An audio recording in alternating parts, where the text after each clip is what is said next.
All right, this time in the Quick Speed Shop, I'm working on my brown 80 Dodge here. It's suspension time. Check it out. We're going to put some Timbren SES supplemental suspension system components on the truck. Check it out. It's already done.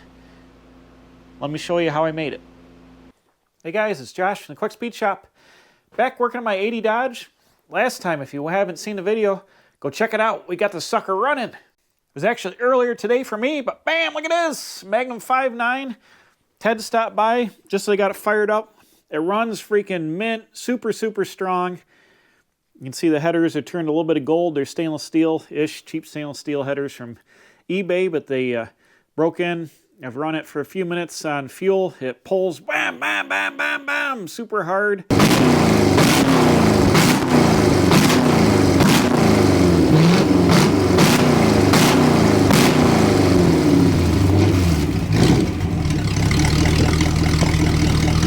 Why do you keep beating on it? Why do you do that? This thing sounds pretty serious. This Magnum motor ain't no joke. Holy crap.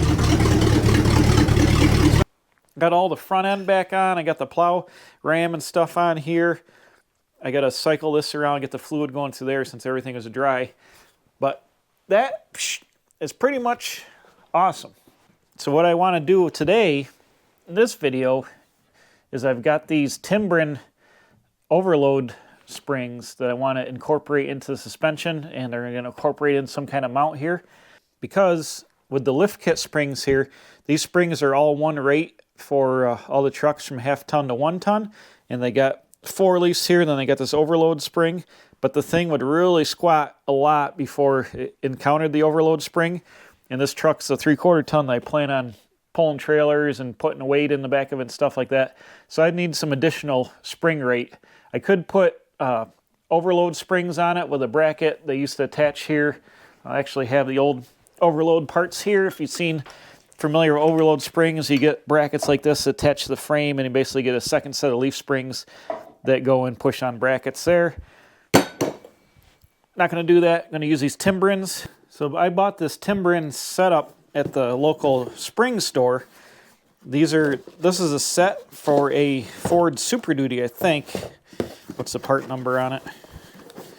So part number FR350 SDJ. I think it's for Ford Super Duties. But anyways, they bolt in place of the stock bump stops on a Super Duty or another truck. They have all different types of designs, and they basically are a very thick rubber donut that has a progressive spring rate, and they have some room to your bump stop, and then when the truck gets loaded, they go down and hit the bump stop on the rear axle, and then they start to compress, and you get more load capacity out of these. And I just picked this set because it had this generic flat top bracket that I could easily modify to fit the application that I want to do. For these Dodges, they do make a kit for a 72 to 93 Dodge. Timbren has sets for them, but since this truck has the suspension lift and things like that, I'm going to build it all custom. So I bought these. They're $250, and they're for the Ford Super Duty, but they will work on my 80 Dodge. So in a nutshell, these are going to bolt under the frame here, and they'll be straight up and down. Right now the bracket is making them sit crooked, but they will eventually mount straight up and down. I had my friend Jordan cut me out some metal circles out of some plate.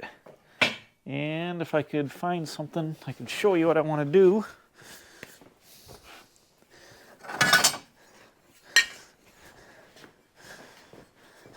Basically, we're going to make a mount that's going to weld to the spring plate.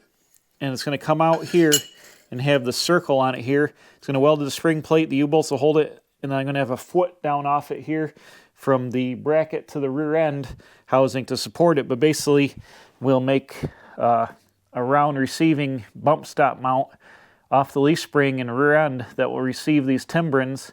You set them up with some gap. It says 1.5 to a 1/2 inch to 1.5 gap is what you want to set it up at. I'm going to set mine a little bit wider than that because there's not weight on the back of the truck a lot. There's no bumper, there's no bed. So I'm going to set it up about 3 inches. I think that'd be a good number.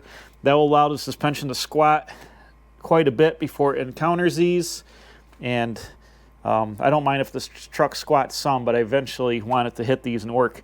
So we're going to go for 3 inches. I'm just going to guesstimate and call that good. All right, so what you get in the kit here is you get a mount. Looks like it's all powder coated nice, welded up. You get the Timbren deal here with a washer in it, and then you get a long bolt that you got to fish through the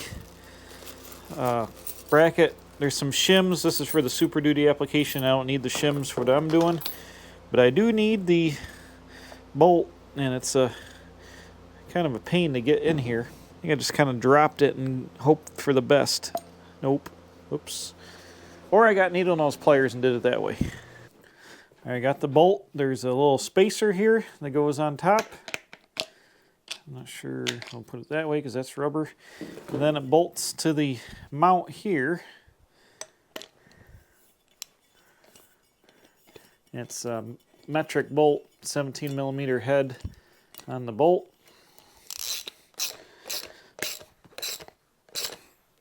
And I'm pretty sure it's a locking nut they welded into that bracket because it seems like it is.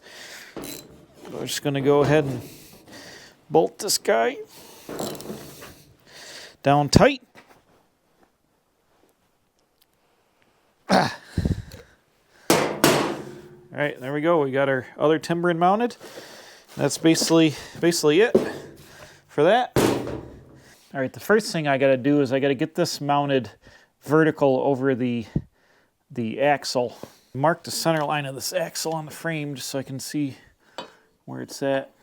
It's about there. It's pretty much center line there. I get my level here. You would think the center line would be the bolt. That's pretty much there. All right. So essentially we want to be able to mount this thing right here, centered up over the rear axle, right? I need somehow to figure out how to mount this straight over the frame here. We could either weld on top of this and build a spacer or do something. I don't really want to weld to the bottom of the frame to flatten the frame out, so I mean we could weld a piece of angle iron to it, but I don't think I got to do that. First thing I'm going to do is bend this bolt tab in the vise and bend it at an angle to get this up closer, and then maybe we just bend them both. We can get it real close and just put a spacer in between. Okay, I did a whole bunch of fabbing. Let's take a look. Bam! Look at this! Awesome. So I've gone and made my lower mount here. Like I said, I took this 2x2 3/16 tubing and I made like a new bump stop bottom out there. I got this 1/8 inch plate circle tacked on there, and then I added this little foot that sits about I don't know, 1/8 inch or so above the axle there. So when this thing does get loaded, if it flexes the leaf spring, it can go down and touch the axle. But not being solid on there, this will allow the axle to twist just a little bit. And I might grind just a little bit more off the tube to get it a little bit farther away, just to make sure it's not binding. But this truck's not a four-wheeler. It's not going to do like wild articulation. It's just going to be street driven, so it should be okay. But that's the lower mount. That should be super beefy. You know, the U-bolts will lock it down here. And then the Timbren, I've got it mocked up here. I bent the ears. I'm going to bolt the one ear to the frame here. This ear I bent too far. I'm going to straighten this out.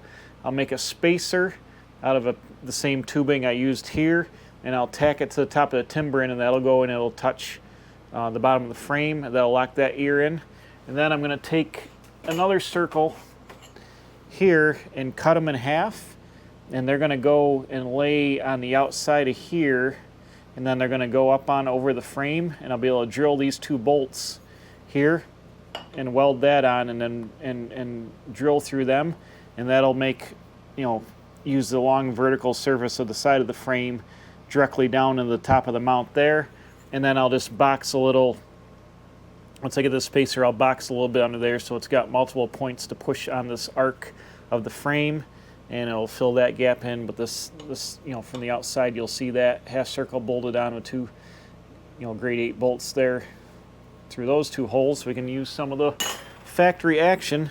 So I think that is a good plan. It's going to be super strong. It's going to transfer all the load from the frame right into the axle and springs, and be able to keep everything bolted good. Some of these they bolt just to the outside of the frame, which I thought about getting originally, but I would need a pretty big bracket to bolt the whole thing out here. So I like this being under the frame. It keeps it more in line, a little bit more compact, and gives you a little more room there.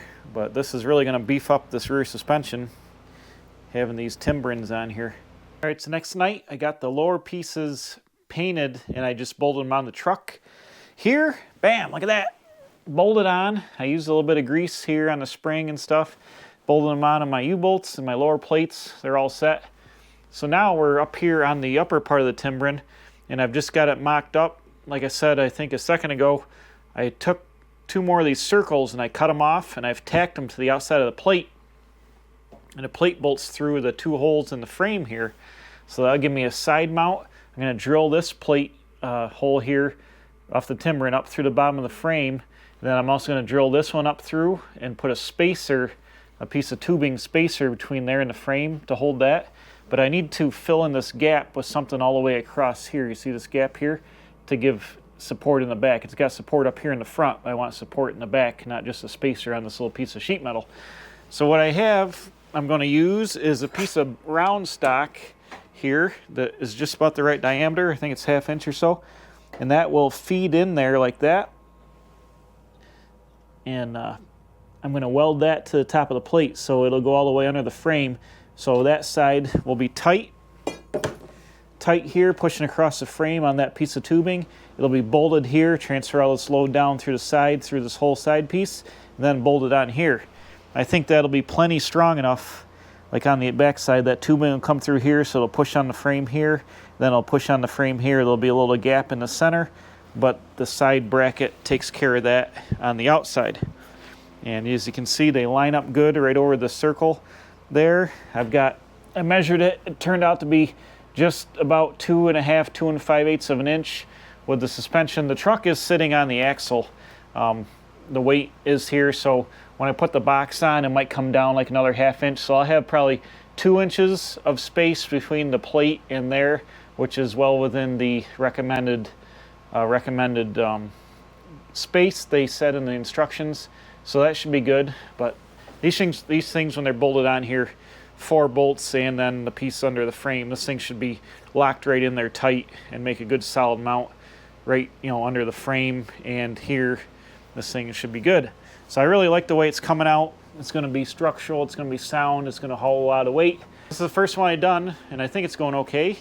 And we won't know until we put a load in the truck, but I think it's going to be plenty strong enough for what's going on. So I'm going to drill the frame, get this bolt done. I'm going to make my spacer here, and then weld this all the way across, and then duplicate it on the other side, and that'll pretty much be all we got to do.